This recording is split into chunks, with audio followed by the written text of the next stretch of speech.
ನಿಮ್ಮ ಮನೆಯ ಪೂಜೆಯಲ್ಲಿ ಲಕ್ಷ್ಮೀದೇವಿಗೆ ಇಟ್ಟ ಕಳಶದ ಮೇಲೆ ಇರುವ ತೆಂಗಿನಕಾಯಿಯಲ್ಲಿ ಮೊಳಕೆ ಕಾಣಿಸಿಕೊಂಡಿದೆಯಾ? ಭಕ್ತರೇ, ಇದನ್ನು ಸಾಮಾನ್ಯವಾಗಿ ನೋಡಬೇಡಿ.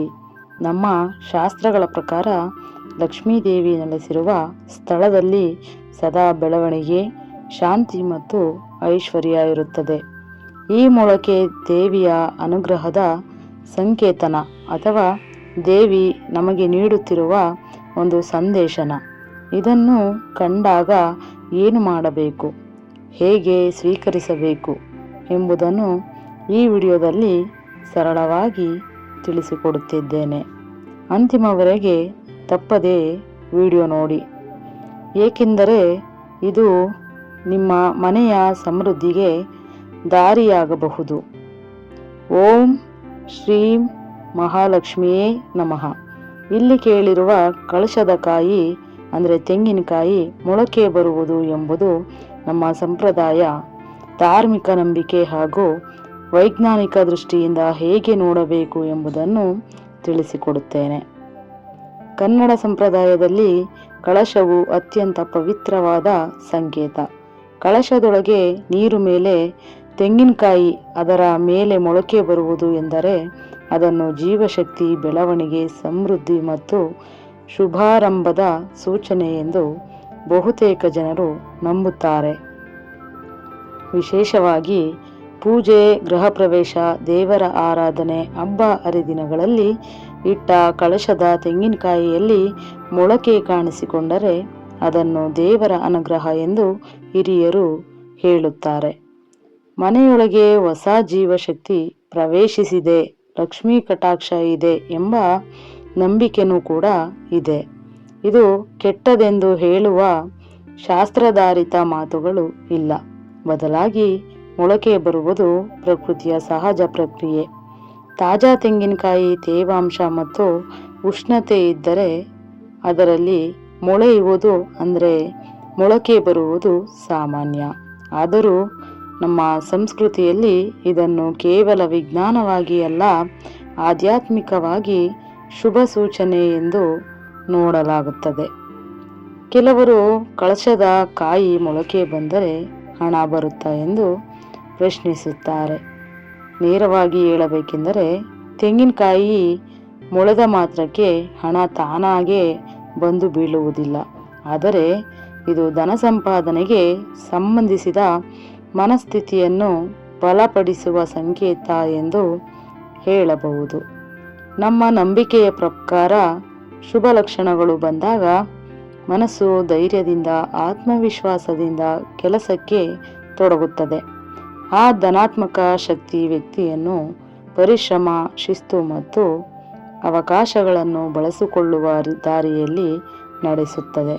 ಹೀಗಾಗಿ ಕಳಶದ ಕಾಯಿ ಮೊಳಕೆ ಬರುವುದು ನೇರ ಹಣವಿಲ್ಲದಿದ್ದರೂ ಹಣ ಸಂಪಾದನೆಗೆ ಸಹಾಯಕವಾಗುವ ಶುಭ ಸೂಚನೆ ಎಂದು ಪರಿಗಣಿಸಬಹುದು. ಇನ್ನೊಂದು ಪ್ರಮುಖ ವಿಷಯ ಎಂದರೆ ಈ ಮೊಳಕೆ ಬಂದ ಕಾಯಿ ಏನು ಮಾಡಬೇಕು ಎಂಬುದು. ಬಹುತೇಕ ಮನೆಗಳಲ್ಲಿ ಅದನ್ನು ಅಪವಿತ್ರ ಎಂದು ಎಸೆಯುವುದಿಲ್ಲ. ಬದಲಾಗಿ ದೇವರ ಮುಂದೆ ಇಟ್ಟು ಪ್ರಾರ್ಥನೆ ಮಾಡಿ ನಂತರ ಆ ಮೊಳಕೆಯನ್ನು ನೆಲದಲ್ಲಿ ನೆಟ್ಟು ಬೆಳೆಸುತ್ತಾರೆ. ಇದು ತುಂಬ ಉತ್ತಮ ಆಚರಣೆ, ಏಕೆಂದರೆ ಅದು ಸೃಷ್ಟಿ, ಬೆಳವಣಿಗೆ ಮತ್ತು ಪ್ರಕೃತಿಯ ಗೌರವದ ಸಂಕೇತ. ಕೆಲವರು ಆ ತೆಂಗಿನಕಾಯಿಯನ್ನು ಪ್ರಸಾದವಾಗಿ ಬಳಕೆ ಮಾಡುತ್ತಾರೆ ಅಥವಾ ಗಿಡ ನೆಡುವ ಮೂಲಕ ಇದು ಮನೆಗೆ ಶಾಂತಿ ಮತ್ತು ಸಮೃದ್ಧಿ ತರುತ್ತದೆ ಎಂದು ನಂಬುತ್ತಾರೆ. ಇದು ಮನಸ್ಸಿಗೆ ನೆಮ್ಮದಿ ನೀಡುವ ಕಾರ್ಯ. ಕೆಟ್ಟದ್ದಾ ಎಂದು ನೋಡಿದರೆ ಕೆಲವು ಜನರಲ್ಲಿ ತಪ್ಪು ನಂಬಿಕೆಗಳಿವೆ. ಪೂಜೆಯ ಕಾಯಿ ಮೊಳಕೆ ಬಂದರೆ ಅಶುಭ ಎಂಬ ಮಾತುಗಳು ಶಾಸ್ತ್ರದಲ್ಲಿಯೂ ಕೂಡ ಇಲ್ಲ, ಯುಕ್ತಿಯಲ್ಲಿಯೂ ಕೂಡ ಇಲ್ಲ. ಇವು ಹೆಚ್ಚಾಗಿ ಭಯದಿಂದ ಹುಟ್ಟಿದ ಮಾತುಗಳು. ಶಾಸ್ತ್ರಗಳು ಹೇಳುವಂತೆ ಜೀವ ಉಂಟಾಗುವುದು ಯಾವತ್ತೂ ಅಶುಭವಲ್ಲ. ದೇವರ ಪೂಜೆಯಲ್ಲೇ ಜೀವಾಂಶ ಅಂದರೆ ಬೆಳೆಯುವುದು ಎಂದರೆ ಅದು ಶುಭತೆಯ ಸಂಕೇತವೇ ಹೊರತು ಕೇಡುಕಲ್ಲ. ಹೀಗಾಗಿ ಭಯಪಡುವ ಅಗತ್ಯವಿಲ್ಲ. ಆಧ್ಯಾತ್ಮಿಕ ದೃಷ್ಟಿಯಲ್ಲಿ ನೋಡಿದರೆ ಕಳಶದ ಕಾಯಿ ಮೊಳಕೆ ಬರುವುದು ಒಂದು ಸಂದೇಶ.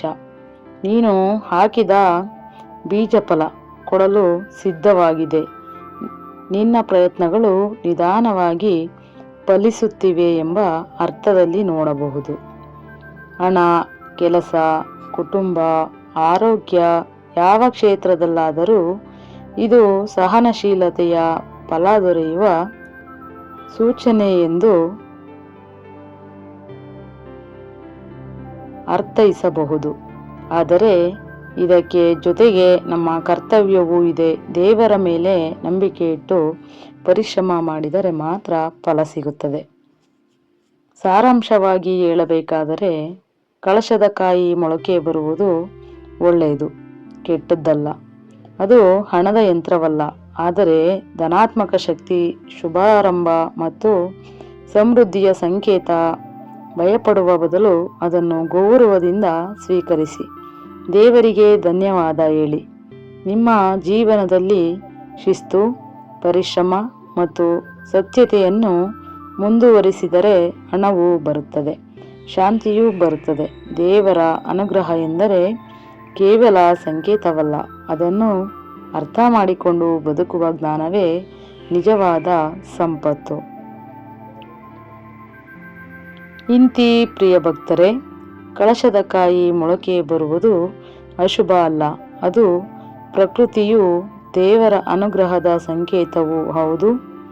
ಭಯ ಪಡುವುದಕ್ಕಿಂತ ಆ ಶುಭ ಸೂಚನೆಯನ್ನು ಗೌರವದಿಂದ ಸ್ವೀಕರಿಸಿ. ಪರಿಶ್ರಮ, ಶ್ರದ್ಧೆ ಮತ್ತು ನಂಬಿಕೆಯಿಂದ ನಿಮ್ಮ ಜೀವನವನ್ನು ಮುಂದುವರಿಸಿದರೆ ಧನಲಾಭವು, ಶಾಂತಿಯು ಖಂಡಿತ ದೊರೆಯುತ್ತವೆ. ದೇವರ ಮೇಲೆ ನಂಬಿಕೆ ಇಟ್ಟು ಒಳ್ಳೆಯ ಕಾರ್ಯಗಳಲ್ಲಿ ತೊಡಗಿದಾಗಲೇ ನಿಜವಾದ ಸಮೃದ್ಧಿ ನಮ್ಮ ಬದುಕಿಗೆ ಬರುತ್ತದೆ. ಓಂ ಶ್ರೀ ಮಹಾಲಕ್ಷ್ಮಿಯ ಅನುಗ್ರಹ ಸದಾ ನಿಮ್ಮ ಮೇಲೆ ಇರಲಿ. ಈ ವಿಡಿಯೋ ನಿಮಗೆ ಇಷ್ಟವಾಗಿದ್ದರೆ ಲೈಕ್ ಮಾಡಿ, ನಿಮ್ಮ ಸ್ನೇಹಿತರೊಂದಿಗೆ ಶೇರ್ ಮಾಡಿ ಮತ್ತು ಇಂತಹ ಧಾರ್ಮಿಕ ಜ್ಞಾನಭರಿತ ವಿಡಿಯೋಗಳಿಗಾಗಿ ನಮ್ಮ ಚಾನಲನ್ನು ಸಬ್ಸ್ಕ್ರೈಬ್ ಮಾಡೋದನ್ನು ಮರಿಬೇಡಿ. ಧನ್ಯವಾದಗಳು. ಜೈ ಲಕ್ಷ್ಮೀ ಮಾತೆ ನಮಃ.